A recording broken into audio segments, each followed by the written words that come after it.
Boa tarde, presidente, vereadores, vereadora, população que nos acompanha aqui em casa, a imprensa.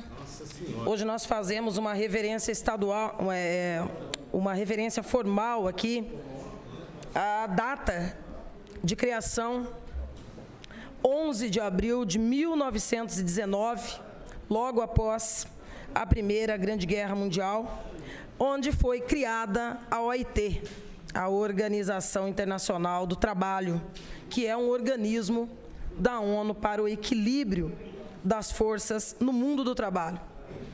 E fazendo referência aqui a essa data muito importante,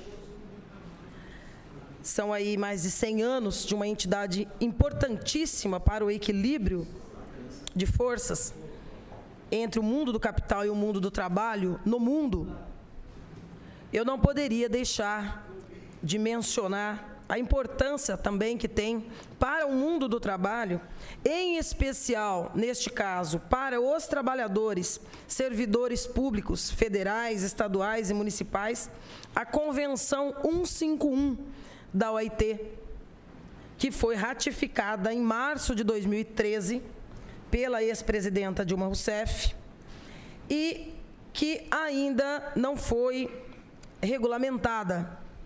E essa é uma convenção importantíssima, porque ela traz 3 garantias, 3 requisitos muito importantes para a defesa dos interesses dos servidores federais, estaduais e também os municipais. A liberdade sindical, o direito de greve e a negociação coletiva. E falando neste assunto, eu quero aqui dizer que estou acompanhando de bastidores o debate em vários setores da administração pública de um processo muito importante para a saúde, inclusive mental, dos nossos servidores municipais, que é o assédio. Nossos servidores estão adoecendo. E em muitas áreas, sobretudo a educação, que nós estamos acompanhando de perto, nós temos um caso específico da EMEI Glória, que eu não vou citar aqui porque vai muito tempo, mas que nós estaremos nos próximos dias nos reportando à Secretaria de Educação, porque tem um quadro de assédio coletivo de trabalho. E isso adoece mesmo os nossos servidores, a ponto de muitos estarem, inclusive, se afastando do trabalho público, inclusive com pareceres, não só de psicólogos, mas de psiquiatras. É condições de trabalho e é o nível, a qualidade da relação que se tem na hierarquização. E aí eu vou citar aqui uma coisa importante, que o poder público precisa se atentar.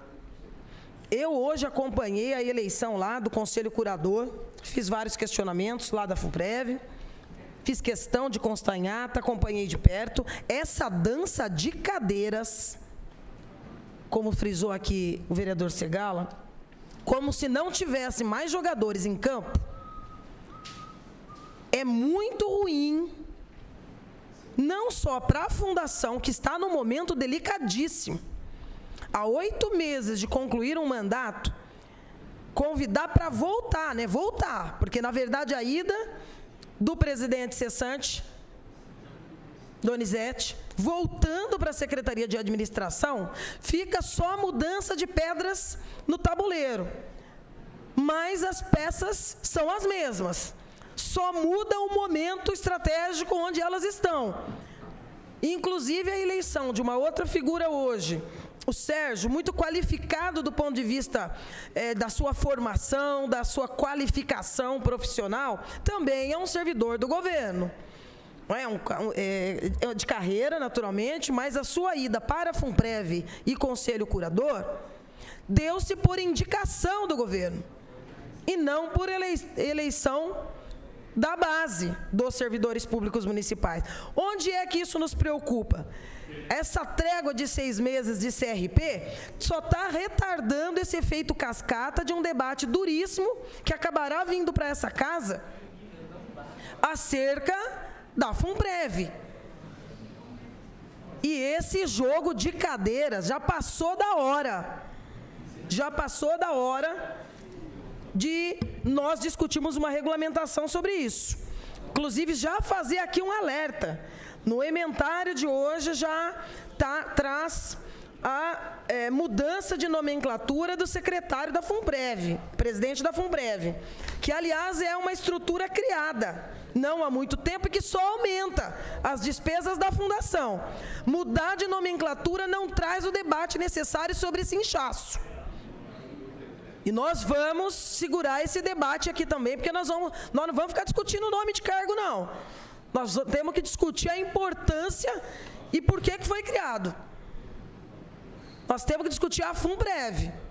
Então, fica aqui esse alerta, desde já, para a prefeita municipal, porque esse projeto entrou aqui no ementário de hoje e nos próximos dias virá para a pauta. Quero fazer um outro comentário acerca do artigo 18 que nós fizemos, à chefe do Executivo, sobre a locação do imóvel na frente do Palácio das Cerejeiras e que seria destinado a uma sede gigantesca para o Fundo de Solidariedade. Aquele presidido até outro dia pela dona Lúcia, pré-candidata, não é? A mãe da prefeita, e que agora está na mão de outra Lúcia. Agora a Lúcia, esposa do vice-prefeito. Eu acho, no mínimo, ofensivo. Ou o governo recuou, depois que nós trouxemos isso a público, inclusive com imagens daquele imóvel gigantesco, ou eu vou pedir para a presidência da Câmara se reportar ao governo, porque é inadmissível esse tipo de resposta. 4 linhas para dizer. Eu fiz 5 perguntas pontuais sobre o imóvel, e eu me refiro sobre tratativas. Aí, numa jogada, está parecendo o povo lá do Conselho Universitário do Centrinho, numa jogada gramatical, vem lá concluir e dizer, olha, esse imóvel foi por muitos anos o banco de leite, mas no momento não há formalizado um contrato. Eu não estou perguntando se está formalizado. Se está tratando, por favor, tenha a dignidade de responder o que está fazendo. Se tem tranquilidade em assumir uma bronca como essa, obviamente que nós vamos contestar aqui. Agora, responda o que o vereador pergunta, a menos que estejam recuando. Porque nós visitamos lá, conversamos com os funcionários que estavam trabalhando, gravamos, e as obras de adequação que estavam sendo feitas lá são obras de adequação justamente para cumprimento da regra federal, para garantir a locação deste espaço. Então, sem manobra gramatical para tentar driblar o nosso direito, mais do que o direito, o nosso dever de fiscalizar os atos do Executivo. Nenhuma manobra gramatical me impedirá de fazer essa fiscalização efetivamente. Quero comentar aqui também, mais uma vez, acerca dos 2 conselhos que estão em processo, ou início de processo para eleição. O Conselho do Município e o Conselho de Esportes. Quero aqui agora, vereador Júnior, me reportar a Vossa Excelência não como líder da prefeita apenas, mas como presidente da Comissão de Esporte, para que façamos uma discussão, uma reunião, mas que o senhor possa se reportar ao secretário de Esportes, de que não dê sequência a esse processo de eleição sem a necessária adequação que já foi apontada aqui no ano passado, em pelo menos 2 audiências públicas, uma delas convocada por mim e pelo senhor, e outra audiência pública por mim e pelo vereador Locadora, acerca da questão do esporte amador no município. Este conselho prescinde de algumas alterações, sobretudo no quesito representação do futebol, que é o que movimenta enormemente a periferia da nossa cidade nesse momento agora em que os campeonatos vão para a rua. Não dá para o conselho continuar sem uma representação desta modalidade. Então, que façamos isso antes de startar esse processo. inclusive com algumas outras alterações ali que precisam ser debatidas, para a gente não criar falsos conselhos que seriam supostos controles sociais e que, na verdade, está capenga. E o mesmo nós dissemos aqui em relação ao Conselho do Município.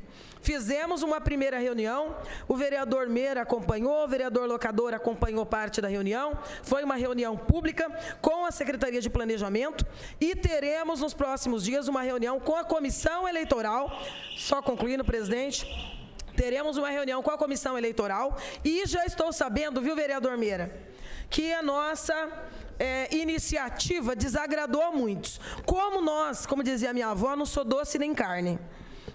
Não precisa gostar, não. Uma dose de respeito, um pouquinho de distância, está de ótimo tamanho.